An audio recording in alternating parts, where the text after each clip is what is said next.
Listen, I'm spitting some game. I'm trying to let y'all know the tips and the tricks and the best things out there, you know? Hey, it's Original Curly J, and today we have the last and final episode of Vagina Health 101, and that is period tips. Just ways that you can kind of stay fresh and keep your pH balanced during your menstruation cycle every month. If you guys hear any background noise, I am filming this while my family is still up. I normally film my videos like late at night or early in the morning, but this is the time that I had today. I now have a job, so I'm trying to go around that. So just bear with me. If you hear anything, just don't mind it. Don't mind it. So like I said, today we're gonna go over 10 period tips to help you stay fresh down there even during your period. Before we get into it, don't forget to follow me on my social medias and also go ahead and check out my YouTube shorts. I post those almost every single day. And don't forget to hit that subscribe button, of course, and give this video a huge thumbs up if you enjoyed the series. And without further ado, because this has already been a few minutes, let's get into the 10 tips I have for you. Again, these are tips that I got from my gynecologist specifically.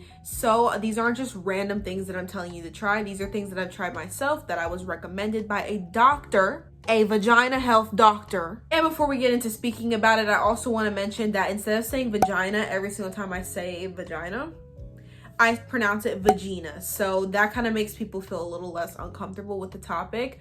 But again, this is information that I think we all should know. Now, let's get into this. Okay, so the first thing that you should do is completely avoid scented tampons, pads, toilet paper, anything scented down on Miss Vagina. The reason why is because the scent can cause irritation in your skin. The tissue that makes up Miss Vagina is extremely sensitive to begin with. If you haven't watched episodes 1 and 2, I suggest going to watch those, but I talk highly about how sensitive she is and how you shouldn't put anything scented, including soaps or even like certain underwear, which again, go watch that if you haven't, links inside the description. But this does include the little things that people try to use to make Miss Vagina smell better during that time of month, because who wants to smell blood, right? I understand. But you could actually cause a lot of issues using scented toilet paper and pads and tampons, which will actually just make you smell worse. So why do that to yourself? Next, you should be changing your pads and tampons at least 2 to 3 times a day, or even more if you have to, if you're a heavy bleeder. The reason why is because the longer you let the blood sit on Miss Vagina, the more irritated she'll become, the more it'll throw off your pH balance, the more likely you'll start to really smell. So if that means changing it 4 or 5 times a day, do it. Change it as many times as you possibly need. I know period products are very expensive at the stores. Trust me, I understand. But if you're gonna spend your money on anything, let's spend it on something that is actually helping you, that you really need. Along with that, you should be wiping and also washing the area periodically throughout the day. Go to the bathroom, wipe down there, you know, just make it a little fresher. If that means going to the bathroom every 1.5 hours to 2 hours, do what you gotta do. Even if you're working, tell your boss, hey man, I gotta go wipe down there. No, don't be that specific, but like, you know, we're in a day and age, it's literally 2023, where you should be able to openly say, hey, I need to use the restroom, I'm on my period, I just want to make sure I'm good down there. You should be able to say that.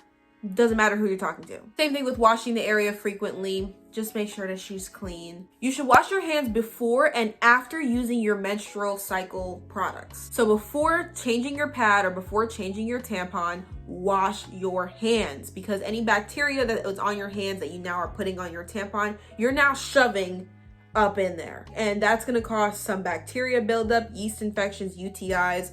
Let's not do that. And then of course, after dealing with down there, you should definitely wash your hands. So wash your hands, make sure that they're super clean, because ew, that's gross. You should wash your hands after that anyway, because who wants your nasty blood particles on them? Ew. You should also track your period, because an off period can be signs of an underlying health condition. So you want to make sure that you're keeping track of it. Even if you're on birth control and it's causing you to miss a period, you still want to keep track of that, because you should ask a doctor if you're missing too many at one time. This is coming from someone who does take birth control, so I'm telling you, I have not missed not one period my entire time taking birth control. It's not supposed to be normal to do that.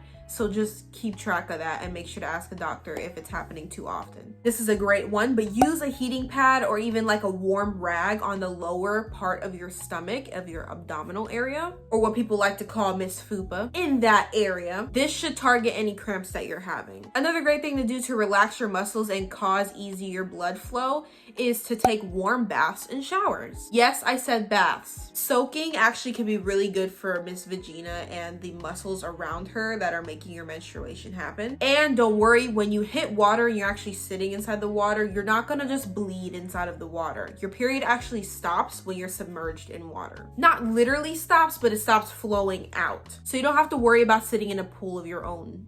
You know what? Especially if you wash yourself before you get inside the bath. So you just make sure to clean down there and then you hop inside the bath. That works too. Going back to our heating pad suggestion, you should also massage that area as well. Your lower stomach fupa area. I know a lot of people want someone to massage it for them, but if you don't have anybody around and you're just laying in bed by yourself, or you're at work and you just having really bad cramps, massage it out. Just take a couple minutes and just circular motion, massage it. Use over-the-counter painkillers if you're having a really bad menstruation cycle where your cramps are just so bad you can barely even stand. Now, usually I try to avoid this because I don't really like taking over-the-counter medication, but if it gets that bad and I have things that I need to do and you can't lay in bed all day, especially if you have a job, right? Take some painkillers. Tylenol, ibuprofen, Aleve, whatever works best for you. And I always suggest to keep it on you. That's a bonus tip. Just keep it inside of your purse wherever you need it. That way you can get to it. Try your best to stay active and do easy exercises and stretches. Again, this causes for easier blood flow and also limits the amount of cramps that you're having, which then leads to a smoother and easier menstruation cycle that month. And because I love you guys so much, I do have an 11th tip. During our periods, we get extremely bloated. Our bodies cannot help it. It is shedding its inner lining. It's cleaning itself essentially. So we're gonna get bloated during this time. In other words, we're gonna look a little pregnant, a little big bellied, you know? But in order to alleviate bloating, you should do things to help your body as well. By drinking water, eating healthy foods, avoid caffeine and processed food, and get plenty of rest. Rest is important in almost everything that we do, but especially if you don't want to bloat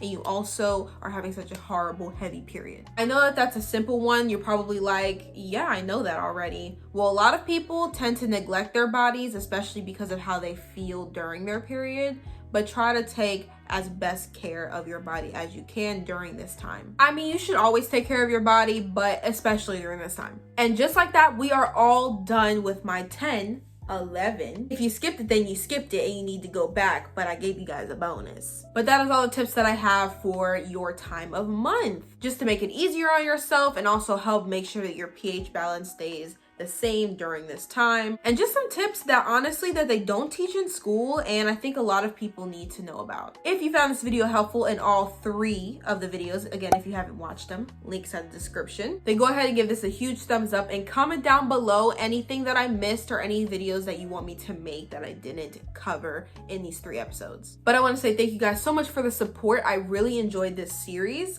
and I hope to see you guys next time. Bye.